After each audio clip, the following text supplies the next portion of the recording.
Bismillah ar-Rahman ar-Rahim, alhamdulillahi rabbil alamin, wassalatu wassalam ala rasulillah, amma ba'd.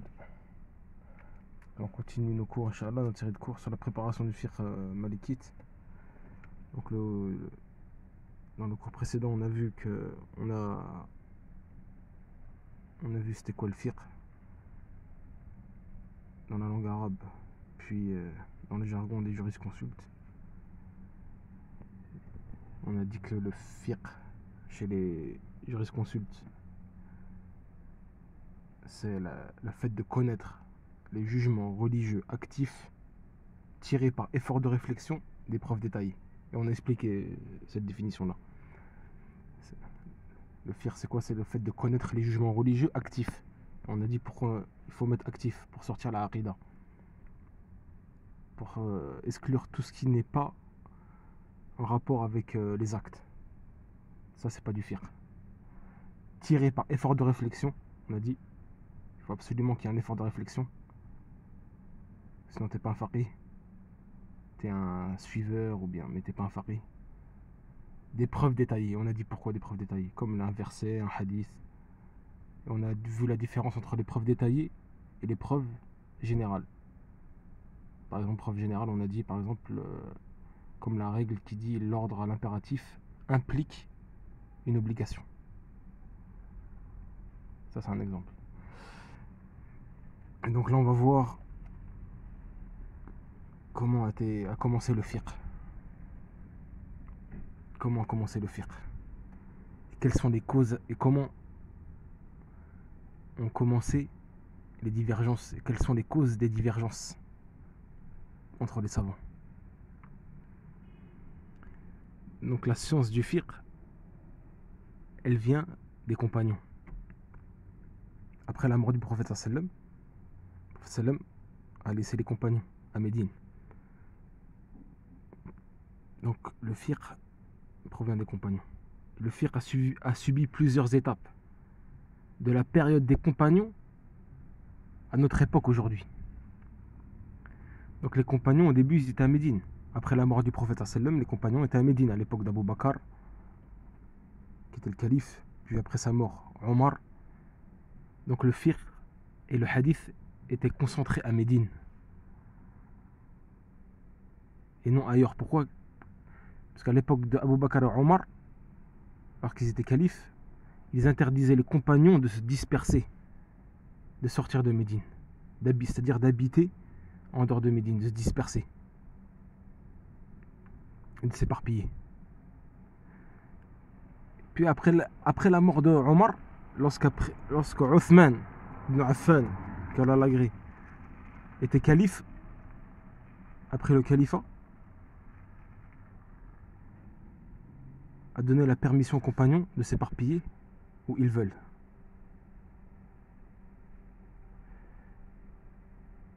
Donc certains compagnons sont allés en Irak, d'autres sont partis en Syrie, d'autres sont partis en Égypte, d'autres sont partis au Yémen. Ils sont dispersés, ils sont éparpillés, et d'autres sont restés à Médine. Et le fait que les compagnons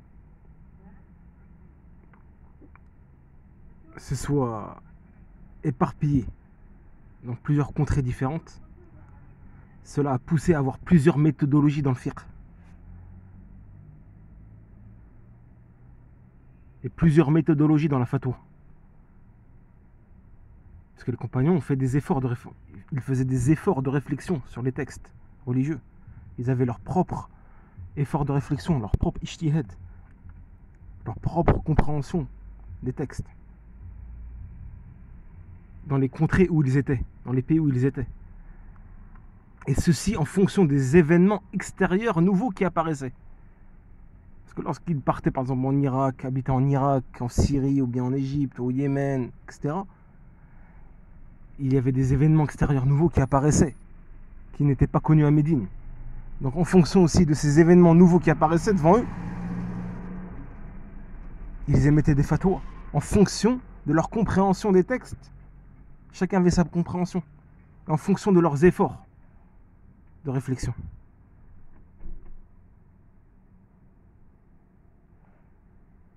Et chacun de ses compagnons avait de nombreux élèves, qui sont les tabi'in. On les appelle les tabi'in, c'est les suiveurs en fait.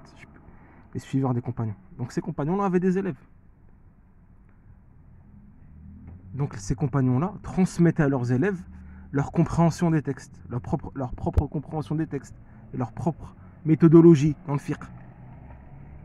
Et chaque compagnon divergeait dans leur méthodologie, dans leur compréhension des textes, dans leur effort de réflexion, ijtihad, ils divergeaient. Et chaque compagnon, il transmettait sa compréhension, son effort et sa méthodologie à ses élèves, aux tabi'in.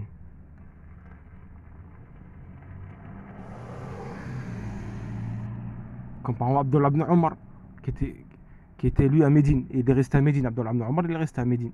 Il avait son propre effort de réflexion, son propre ijtihad. Pareil ceux d'Irak, les compagnons qui étaient en Irak, comme Abdullah ibn Mas'ud, ou bien Ali ibn Abi Talib, eux ils habitaient en Irak. Ils avaient leur propre effort de réflexion, qui divergeait de la méthodologie d'Abdullah ibn Omar à Médine. Et justement, l'imam Malik, c'est la continuité de la jurisprudence du fiqh de Abdullah ibn Omar qui est à Médine, parce que l'imam Malik il est à Médine. Comme Abu Hanifa, l'école hanafite, Abu Hanifa, c'est la continuité du fiqh de Abdullah ibn Mas'ud. Parce qu'Abdullah ibn Mas'ud est en Irak, à Koufa. Abu Hanifa, il est à Koufa. Donc Abu Hanifa, il a pris des élèves de Abdullah ibn Mas'ud. Donc cela étaient les premières divergences qui sont apparues dans le fiqh.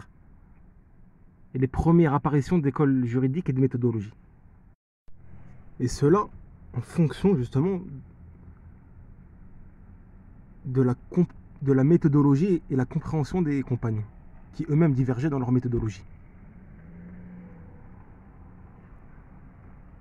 Et les causes de divergence, justement dans le fiqh, sont nombreuses. Et Cheikh al-Islam ibn Taymiyyah, rahimahullah, il cite certaines causes de divergence, justement. Quelles sont les causes de la divergence dans le fiqh? Dans son livre Raf' al-Malam, An A'immat al-A'lam. Il explique les causes de ces divergences entre les savants, entre les fuqaha et les compagnons. Et il y a également aussi un autre livre, comme un livre s'appelle Al-Insaf. Al-Insaf fi bayan asbab al-ikhtilaf, للدهلوي رحمه الله. للعلامة الدهلوي. Il s'appelle Dahlawi. Il a un livre qui s'appelle Insaf fi bayan asbab al-ikhtilaf. Il ramène justement les causes des divergences entre les savants. Quelles sont les causes? Donc là, on va citer certaines de ces causes. Par exemple, les savants disent il se peut parfois qu'un compagnon a entendu un jugement du prophète sallam sur une chose. Un compagnon, il a entendu un jugement du prophète sallam sur une chose. Et un autre compagnon, il ne l'a pas entendu ce jugement-là. Il n'était pas présent, par exemple. Il ne l'a pas entendu. Donc, ce qu'il va faire, comme il n'a pas de preuve, il n'a pas entendu le jugement du prophète sallam, il n'a pas entendu le dire. Donc, lui, il va faire quoi, le compagnon? C'est-à-dire le compagnon qui n'a pas entendu ce jugement-là, il va faire un ijtihad, il va faire un effort de réflexion sur cela, sur la question. Et justement, comme il n'a pas entendu le jugement du prophète sallam, il n'a pas eu la preuve, donc lui, là, il va utiliser sa compréhension et il va utiliser son effort de réflexion, son ijtihad, sur cette question. Donc il se peut qu'il donne un avis différent de l'autre compagnon, justement, qui a entendu le jugement et le hadith du prophète sallam. Donc il y aura donc divergence entre ces deux compagnons. Et donc, entre leurs élèves, bien sûr. Vous voyez, par exemple, ça c'est une cause des divergences.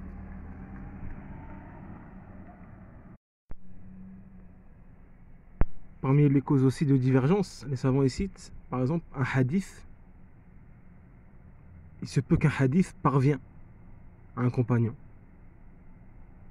mais que ce compagnon-là n'a pas la certitude de ce hadith. Il ne le voit pas authentique, par exemple. Il n'a pas de certitude sur l'authenticité de ce hadith. Comme cela est apparu avec la compagnonne Fatima bint Qais, qui a dit, elle a dit que le prophète sallam a dit que si la femme était divorcée 3 fois, n'avait ni pension ni demeure de son mari. Si elle a divorcé 3 fois, la femme a divorcé 3 fois, elle rapporte au prophète sallam qu'elle n'a ni pension et ni demeure de son mari. Mais Omar, il n'a pas accepté sa parole, dû justement au fait qu'il n'a pas la certitude de ce hadith. Pour lui, il n'est pas authentique. Il a eu un doute, et donc il n'a pas accepté sa parole. Donc là, tu vois, là ils ont divergé, les compagnons ont divergé. Les compagnons ont dit, là, on voit qu'ils divergent par rapport à l'authenticité du hadith. Ça, c'est une des causes aussi de la divergence entre les fuqaha et les compagnons.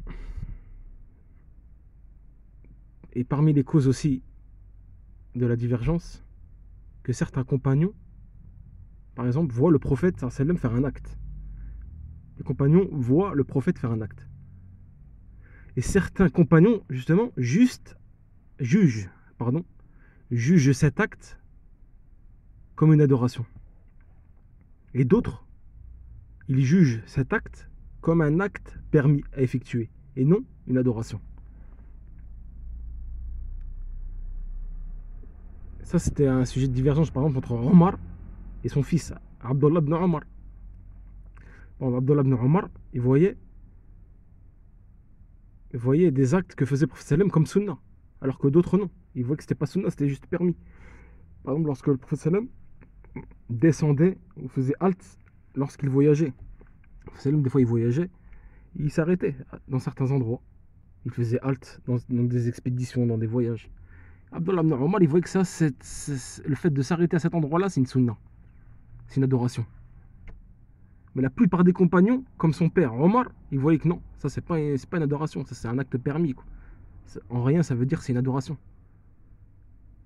Mais tout simplement, ça prouve que c'est permis, il n'y a pas de problème. En rien on se rapproche d'Allah Azza wa Jal en faisant cet acte-là. Donc là, ils divergent aussi. Là, ils ont divergé. La cause de la divergence ici, c'est que certains compagnons voient que cet acte-là est une adoration du prophète sallam, et d'autres, ils disent non. Ils voient que c'est un simple acte permis à effectuer, mais non une adoration. Parmi aussi les causes de la divergence, les savants ils citent, par exemple, l'oubli. Comme par exemple, ce qui se faisait comme entre Abdullah ibn Omar et Aïcha. Abdullah ibn Omar, il voyait que le prophète sallam a fait la Umrah durant le mois de Rajab. Il voyait que le prophète sallam a fait la Umrah durant le mois de Rajab. Mais Aïcha le contredisait. Elle lui disait non. Le prophète sallam n'a jamais fait de Umrah au mois de Rajab. Donc ça, c'était un oubli d'Abdullah ibn Omar. Que la grille. Ou aussi la divergence qu'il y a eu entre Abdullah ibn Omar aussi et Aïcha sur le châtiment du mort qui se fait châtier pour les lamentations des autres. Aïcha disait que Abdullah ibn Omar, il voyait que le mort se faisait châtier dans sa tombe pour les lamentations de ses proches. Mais Aïcha contredisait Abdullah ibn Omar. Elle disait qu'il a oublié. Mais que là, ce qui est la vie correcte ici, c'est que le mort se fait justement, il y a un hadith authentique, le mort se fait châtier justement pour les lamentations de ses proches. Donc là, la cause de divergence, c'est quoi? C'est l'oubli. C'est des êtres humains, ils oublient. Ils peuvent oublier. Et aussi parmi les causes de divergence, parmi les causes, le regroupement des preuves, dans le regroupement des preuves.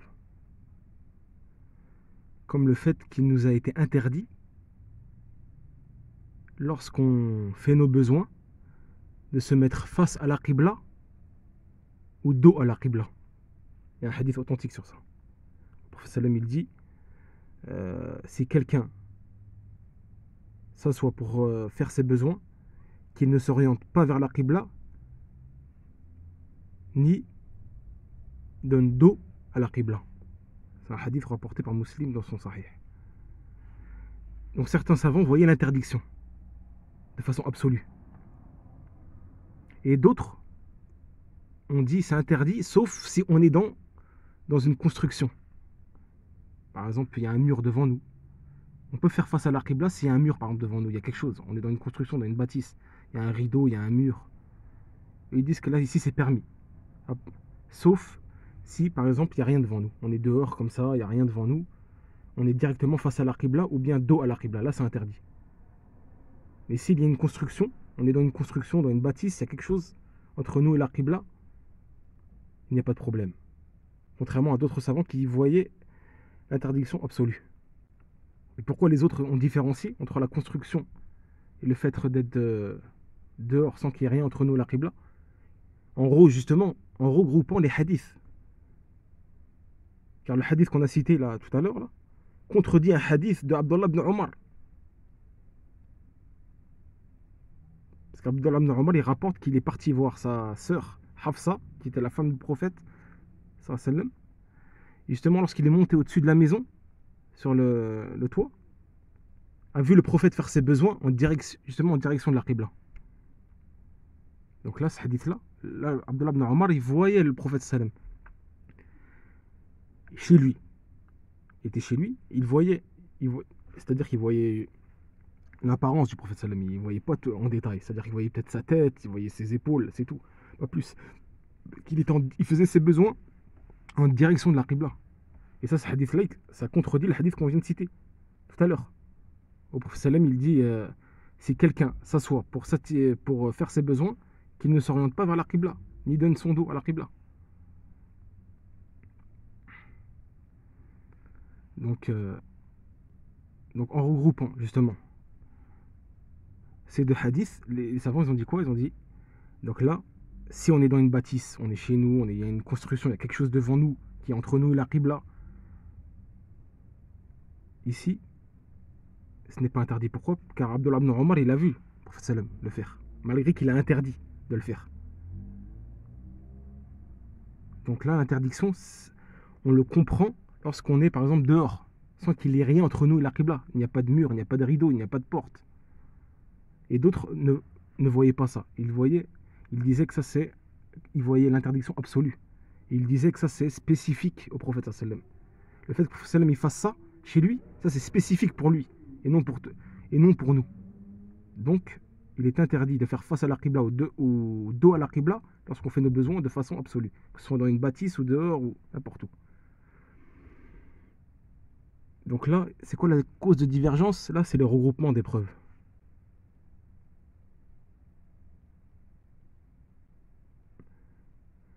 Et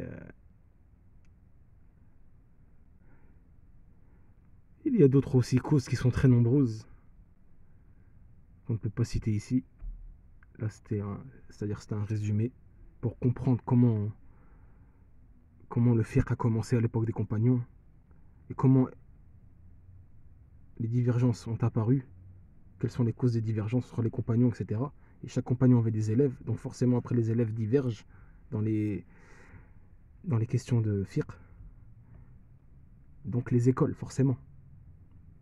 Donc les écoles. Car, comme on a dit, l'école hanafite, par exemple, c'est la continuité du fiqh de Abdullah ibn Mas'ud, qui était en Irak. Et l'école hanafite était en Irak. Abu Hanifa, il habitait en Irak, à Koufa, dans la ville d'Abdullah ibn Mas'ud. Et Abu Hanifa, il a pris des élèves d'Abdullah ibn Mas'ud. Donc forcément, sa compréhension et les avis et les efforts va être en fonction, justement, en grande partie, selon la compréhension, la méthodologie d'Abdullah ibn Mas'ud. Pareil, l'imam Malik, lorsqu'il a fait l'imam Malik, l'école malikite. L'imam Malik, donc sa compréhension, sa méthodologie, va être basée, entre autres, sur la compréhension et la méthodologie d'Abdullah ibn Omar, qui habite à Médine. Et l'imam Malik, il habite à Médine. Il a pris des élèves de Abdullah ibn Omar. Vous voyez, vous comprenez pourquoi après les écoles ont divergé. Tout ça, c'est dû justement à la divergence des compagnons. entre eux, dans leur compréhension et leur méthodologie, et leurs efforts de réflexion. Wallahu a'lam, wa sallallahu ala nabiyyina Muhammad.